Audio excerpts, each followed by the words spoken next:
Ili ufikie uwe daraja kubwa, lazima tumesema upitie nini? Mitihani. Ili uwe tajiri, lazima upate nini? Mitihani. Ili uwe bingwa, uwe msomi, uwe mtu physical fit, lazima upitie nini? Mitihani. Ili uwe kiongozi mzuri, lazima upitie nini?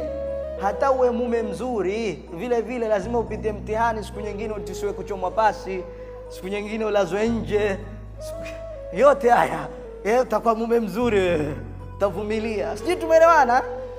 Sasa huyu Yusuf, mtihani wa kwanza huo wa kaka zake maarufu, mtihani wa pili ndio nitaumalizia sasa. Akapendwa na mraatul aziz.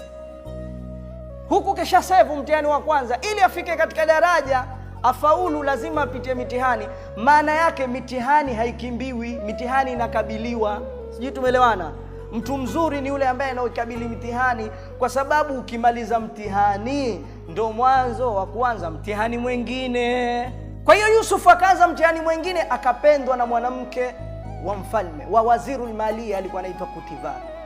Hapa vijana, naomba mnisikilize kwa umakinifu, naomba tushike haya maneno ya Nabii Allah Yusuf. Qala ma'adha Allah, Nabii Yusuf akasema ma'adha Allah, mimi najikinga na Mola wangu, nataka msaada kwa Mola wangu.